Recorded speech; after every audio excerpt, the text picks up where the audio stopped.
All right, let me get stuff up first. We have multi-dogs. And as you can see, Pesticus is in full-flown being a pest mode, so I'll probably be somewhat distracted. Also, as a quick heads up, I need to leave class a little early today because I have to get one of my daughters to a doctor's appointment. And I want to make sure I'm not late. But what we should be able to do at the least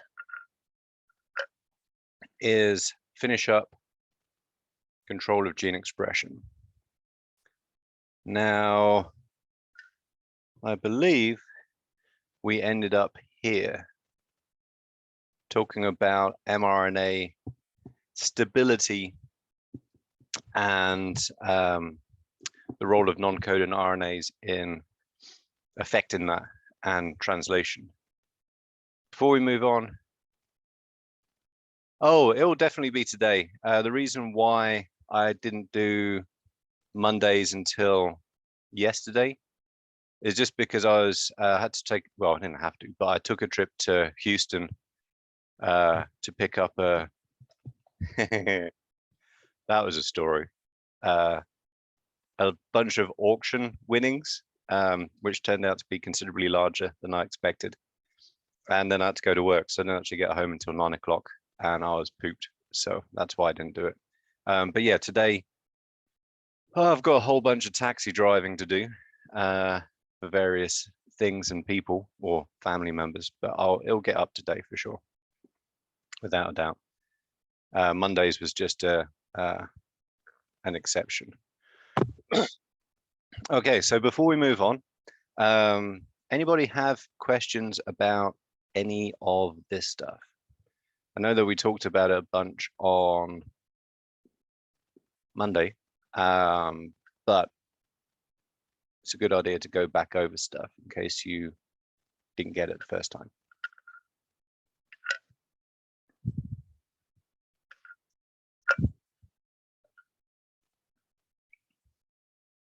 Any questions? Questions?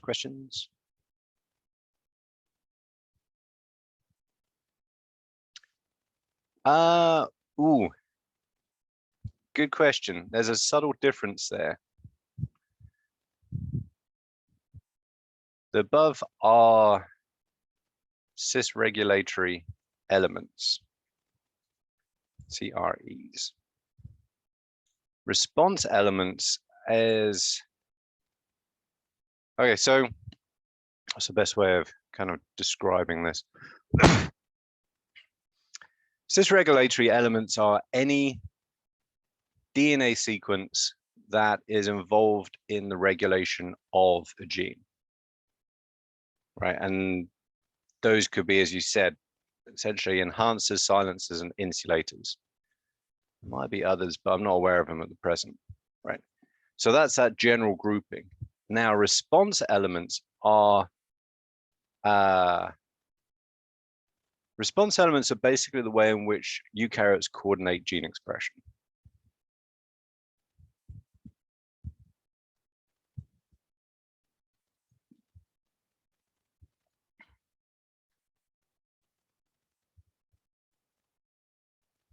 So a good example would be the heat shock element, right?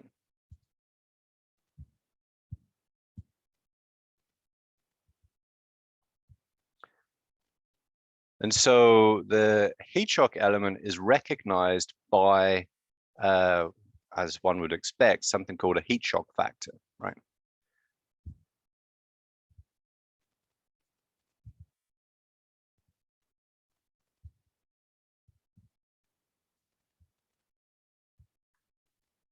I think there's only, oh, I'm not sure if there's more than one.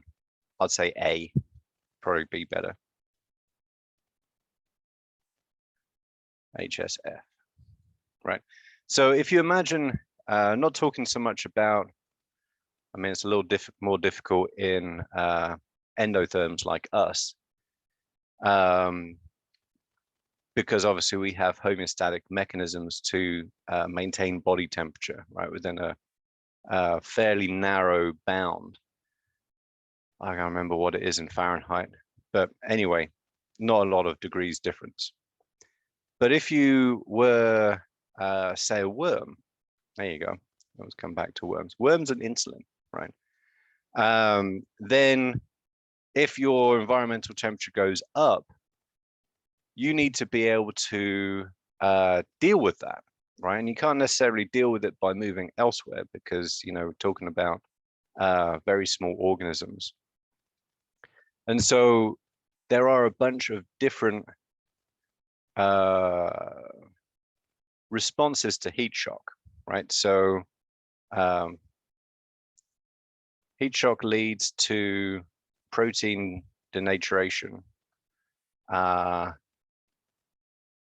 I think at least membrane lipid turnover and other unpleasant stuff. Main one is being protein denaturation, right? Proteins start losing their correct conformation. So there are a whole bunch of different proteins that can get produced that will deal with that.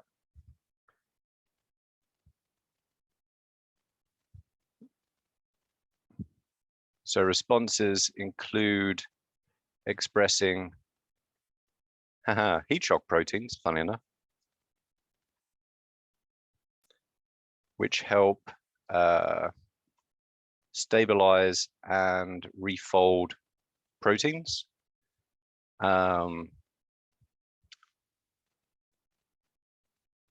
Addition of, in the morning, things like cholesterol into the membrane. Stuff like that, right? Just off the top of my head. So every single one of those genes, you know, kind of getting to the point, every single one of those genes has a heat shock element in front of it.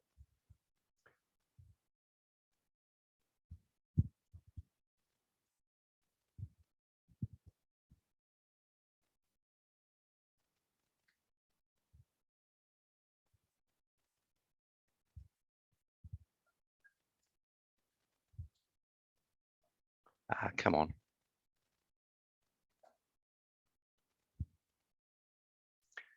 So to be able to turn all of those genes on at the same time, and they're all going to be needed, all you have to do is activate the heat shock factor, the protein that recognizes those heat shock elements. And I think that's activated by change in temperature. So it's inactive at low temperatures and only in the correct shape to recognize that DNA at elevated temperatures. And so once temperature goes over a certain level, that heat shock factor is then able to bind all of those heat shock elements all the way around the genome, wherever they may be. And so all of the proteins or all of the genes, which then result in proteins that are involved in the heat shock response, are expressed at the same time. So that's a response element. And it's a way, so essentially a response element is kind of equivalent to a bacterial operon. So in prokaryotes, to coordinate gene expression, you put all those different genes in one big operon, right? And bacteria are somewhat simpler than eukaryotes for a lot of different reasons. And so you can do that fairly easily, right? Well, not that you would do it, it is doable, right? And so then you just control one operon at a time. Eukaryotes don't have operons, at least very rarely. And there are many more complicated responses. So right, if you're thinking about heat shock response, I don't know off the top of my head, say hundreds of genes are expressed in response to heat shock. You can't put all of those in one operon because they're going to be required for other things as well, right? Not just heat shock. Protein folding might be an issue with, say, overexpression of proteins, right? So you get protein aggregates like you do in Alzheimer's, right? So that's something that's not related to heat shock, but that gene is also required, or that protein is also required for dealing with that problem. And so essentially, response elements are a eukaryotic way of coordinating expression, yet also dealing with the complexity of that. And so this image back up here is a good example of that, right? So whatever protein recognizes these different boxes, essentially, if you think about it in a somewhat simple way, right? The thymidine kinase promoter, thymidine kinase can be expressed in response to 3 different things, right? So everything that has a GC box in front of it, when whatever recognizes it is present, will be expressed. The histone H2B promoter is only expressed in response to 2 different factors, or transcription factors, or activator proteins, whatever you want to call them. And you can have many, many, many more than just that. You can get really crazy complicated. So that's what response elements are.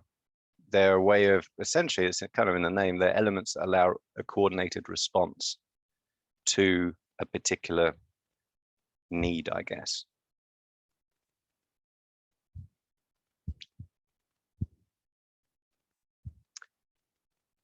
Oh no, it's all about DNA sequence. So every single one of these boxes is a unique DNA sequence. And so my guess would be the CAAT box actually has a CAAT in there somewhere. Yeah, they're all CREs are, yes, that's right. Sorry, that's kind of just, I guess, sloppy familiarity, I guess, on my part.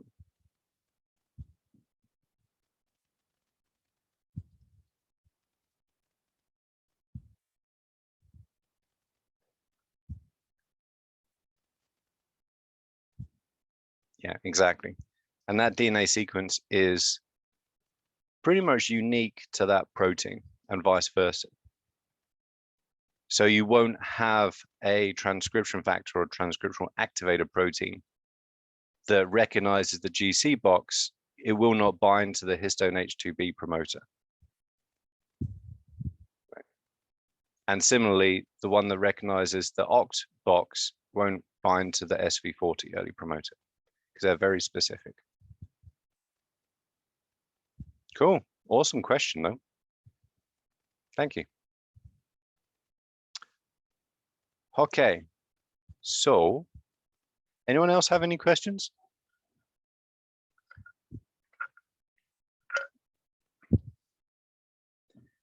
We will have time, I think, on Monday, which will be our last class together, to go over any other questions too. So although it kind of sucks, CRE is cis regulatory element.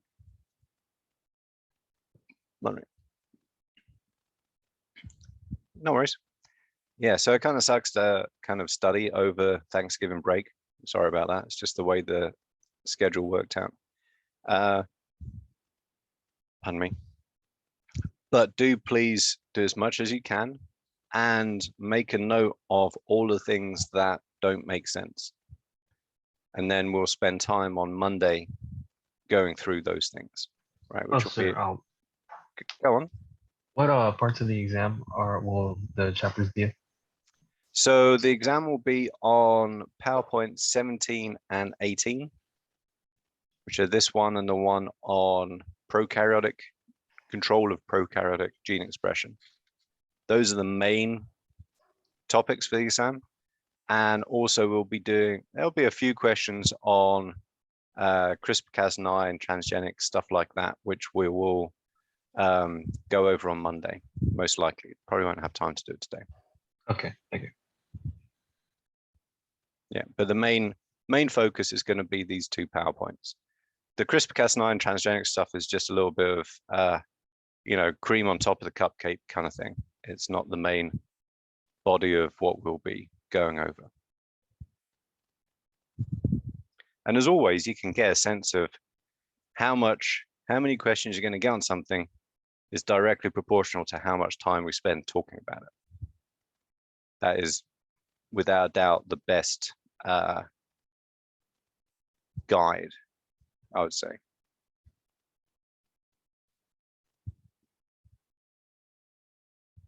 Anyone else have any questions?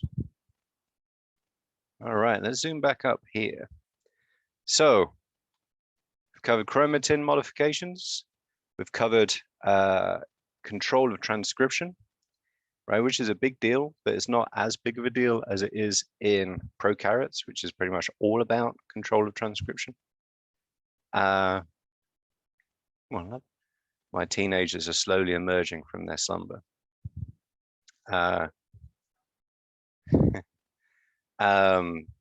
We've talked about RNA processing in terms of alternative splicing. We've just finished covering stability of mRNA and initiation of translation, right? So this is the SI, or the small interfering, and the microRNA pathways. Now, typically, it stops there, right, in terms of instruction, right? So once you get protein, polypeptide, people think that's it, right? But the crazy thing is there's actually it's almost like life begins at 40, which is a lie. But there's a whole bunch more after translation and in addition to everything that goes in before that. And it's really hard to kind of get across how big of a deal that is, right? And so all of the stuff that happens to a protein after translation are called post-translational modifications.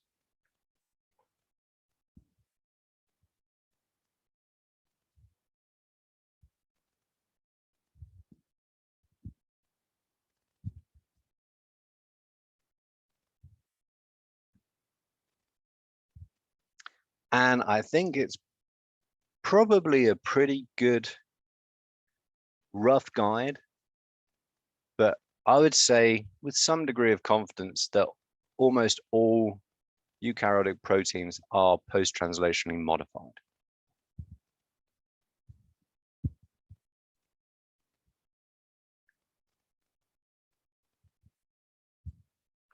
Post-translationally modified. And so a protein is not functional until those modifications have occurred. And actually, you can turn a protein on and off, right? This is the crazy thing. Not only are there things that have to be done to a protein for it to assume its active state.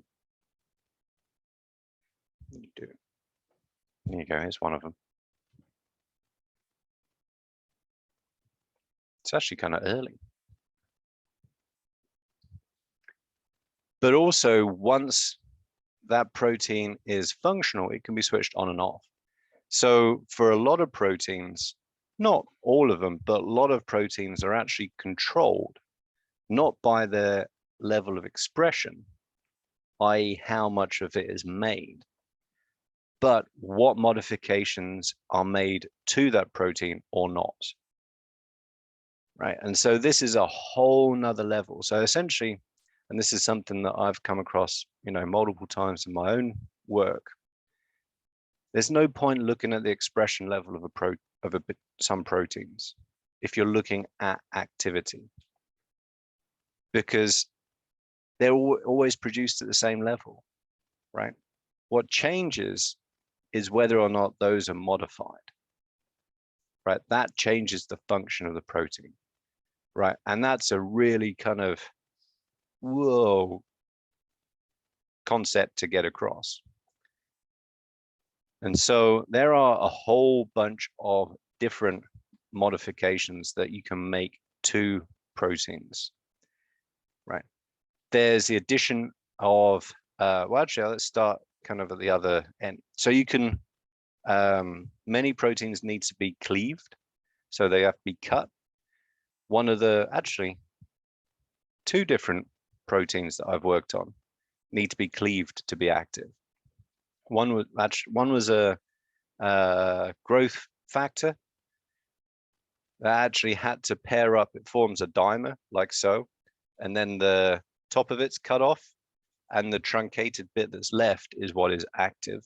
That's what signals stuff. 8. All right, here. Go chew on that.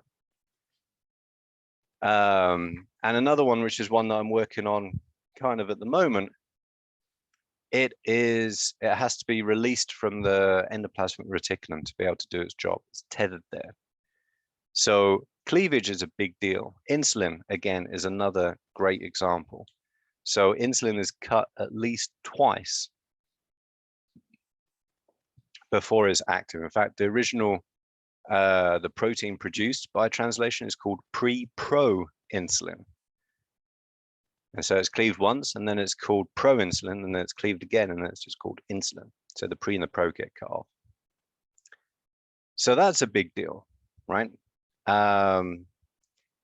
What else? Attachment of sugars or larger functional residues. This is called glycosylation in the case of sugars. And so many proteins that are actually on the surface of cells are glycosylated. In fact, if anyone has a peanut allergy, and I had a mild one, well, I kind of just hate peanuts now, which is unfortunate living in the US. But the allergen, yeah, I guess the allergen is probably the correct word, is a glycosylated protein on the surface of peanut cells. So those glycosylated proteins are quite often targets for the immune system, or ways in which the immune system recognize stuff, because bacteria have a lot of glycosylated proteins too. And then probably the biggest group of modifications is the addition of functional groups, or removal of them, actually. Addition or removal, right? And phosphorylation is the biggest of those. So, eek. And phosphorylation is the addition of a phosphate group, which is PO4, to a,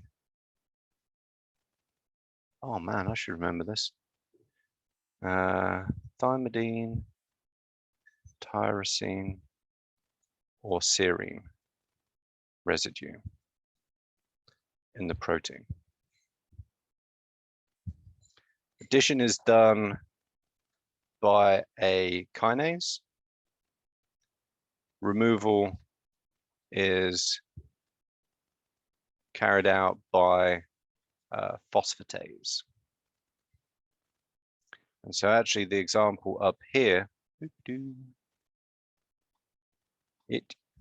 kinase, that is a protein that adds phosphate groups to thymidine residues. Right. There you go. And phosphorylation can both activate and deactivate proteins. It very much depends on the context. And you can actually have often multiple residues that can be phosphorylated. And so just as with histones, so if you remember about acetylation and methylation, particularly methylation, the overall sum of those modifications is what determines function. Those glycoproteins are just a function of that peanuts biology, I guess. I'm not entirely sure what they do in terms of peanuts. My guess would be no. It's possible, actually. It'd be interesting to look into that. But those glycoproteins, they're very important in cell-to-cell interactions. And so I don't know if you get rid of the if you get rid of the glycoproteins, then you'll get rid of what it needs to be a peanut, I guess. I don't actually know. It's a good question, though. That's also the same with Is it the same as shellfish? I know there's a whole bunch of different allergens which are all based around glycoproteins. Okay, so the first example I'm going to talk about is, so I've got two case studies essentially here. I'm not going to cover all of the different possibilities. Is about phosphorylation. And one of the reasons why I'm talking about this particular example is that, sorry, squished my phone.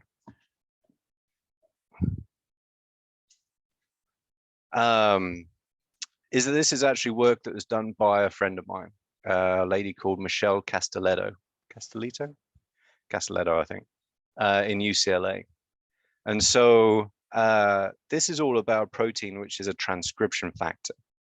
Actually, it's involved in insulin signaling in terms of development. Not that worms have pancreases, because they don't. And so the deal with transcription factors, they're often regulated by their localization. So where do you need to be if you want to be an active transcription factor? Where's the DNA? It's in the nucleus, right?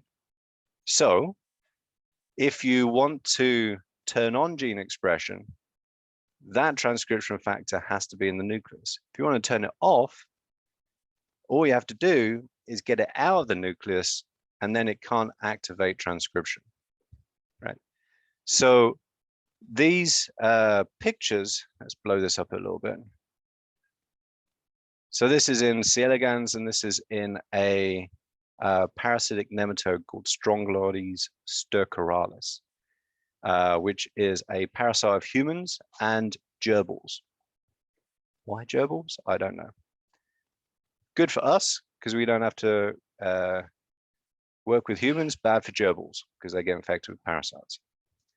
Anyway, so part of the reason why this is so groundbreaking is because this is actually one of the very first transgenic parasitic nematodes ever. Right, so that's some really cool work that she did with that. Just that alone makes this super cool. But what she did is she showed that this transcription factor behaves the same in parasites as it does in C. elegans, which is a non-parasitic nematode. And basically, in normal animals, you have a mix of this transcription factor in the cytoplasm, which is this kind of more diffuse fuzzy color around here, and in the nucleus, which is that kind of brighter blob. Now you can actually mess around with this protein and make it go in different places. So if you get rid of the residue that would be phosphorylated, it ends up entirely in the nucleus. So dephosphorylating this protein with a phosphatase results in it going into the nucleus. So removing something, in this case, activates it. Right.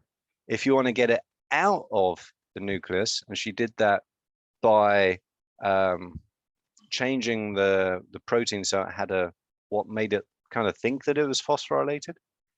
If you phosphorylate it, it now goes out of the nucleus into the cytoplasm, right? And so the balance of where it's at, nucleus and active, cytoplasm and inactive, is purely dependent on whether it's phosphorylated or not. If it's phosphorylated, it's in the cytoplasm. If it's dephosphorylated, it's in the nucleus. Doesn't mean that's the same for all proteins that are controlled in this way. It could be the opposite. It's very much context dependent. And so this is just a great example to show, oh, and these are all, I forgot to say, fluorescent protein reporters. So these are all these transcription factor proteins with a small GFP protein fused to it. So wherever you see green, that's where the protein is. So anyway, that was just super, super cool work. It's kind of, yeah. It's something I tried for several years to get transgenic parasitic nematodes and didn't succeed. And she did, so that's super cool as far as I'm concerned. And she makes really, really cool knitted things as well, multi-talented. Okay, so the other thing I want to talk about, also because it's super, super cool, is why you don't bleed to death when you get cut. So I've got loads of, I got big cut on my finger the other day working on the metal chicken. And then I opened it up again by dropping a piece of metal on it, which really hurt. Anyway, I didn't bleed to death. I'm here teaching you. Woohoo! Super cool. Wife's happy. I'm sure you're all happy too. And the reason for that is because I can stop leaking blood automatically, right? And this is a very cool thing. And so essentially, let's just move this out of the way for a second. Whenever you damage a blood vessel, or you get cut or something bad happens to you, right? You want to seal it as quickly as possible, right? For two reasons. One, you don't want to leak all the stuff that's inside you outside of you, right? Because you don't actually have to lose an awful lot of blood to cease functioning. I think we carry 9 pints of blood, give or take. And I think 5 is about the minimum, I think, from memory. After that, you know, stuff starts shutting down pretty quickly. So one, you want to stop the loss of blood and plasma and other good stuff. And two, you don't want things getting in either, right? You don't want bacteria or other pathogens to enter your bloodstream because you're largely a sealed organism, even though you've got holes all over the place, right? Those are essentially, your gut is like the inside, is the outside inside of you, if you see what I mean. It's still a barrier, right? And so you want to seal that hole as quickly as possible, not necessarily permanently straight away, right? So you can actually see, like, there's like scar tissue and stuff starting to form. The one at the end is the second attempt. You just want to plug the hole, right? The actual healing process can then happen after that. And so this is something that, on one hand, when you need it, you really, really need it. On the other hand, if this were to occur when you didn't need it, that's also really, really bad for you, right? So these blood clots, if they form in other places, typically lead to strokes or heart attacks. Quite commonly strokes, actually, because there's such a huge array of blood vessels and capillaries serving your brain. So this is something that when you need it, you got to switch it on, and you got to switch on big style, lots of it. When you don't need it, you have to keep it off, absolutely off, completely and totally, right? And so that's why this is actually something that's called a cascade, right? And a cascade is essentially, as you'd expect by the name, a series of events which kind of expand as you go down, right? Kind of like a waterfall type deal. And so the very first thing that happens is that when your blood vessel lining is damaged by being an idiot and cutting it, you release clotting factors. And actually one of these is the lack of function of one of these is the main cause of hemophilia. It's actually the clotting factors. And then you have two different things that need to be activated. One is thrombin, and the second one is fibrin. So thrombin is part of the activation process. Fibrin is the is the thing that actually helps form the blood clot. And so you can see that essentially you've got two safeties here. You have to turn this one on and you have to turn this on, right, for clotting to occur. And this is all done by cleavage. So one of these clotting factors cleaves prothrombin. And so prothrombin looks like this, right? It's a larger protein. The actual active part is the one up here. When it's all together, it doesn't function, right? It's inactive. However, when one of the clotting factors cleaves it just at this junction, and now you get thrombin, so now it's gone from prothrombin to thrombin, that's kind of a key in the name, right? You also have like things called prodrugs, which don't actually work until they've been processed. And now this is also an enzyme. And what it does, and this is the super cool part, is it cuts off little bits of fibrinogen. And those little bits are basically covers that stop this protein sticking together. So as fibrinogen, these proteins, oh, there's my alarm. I'll just finish this up. These proteins don't stick. As soon as you cut those off, now you have fibrin, and fibrin is sticky. And it will stick all to itself. And essentially what it does is it forms a mesh which sticks these red blood cells together. And that plugs the hole and it stops leakage and entry of pathogens until the body has time to start growing cells kind of to cover that hole and seal it properly. So it is super, super cool. All right, I've got to run. Sorry for ending things short. Bring questions on Monday. Have a fabulous Thanksgiving. Eat lots of delicious food. And I'll see you soon. You too, Amanda.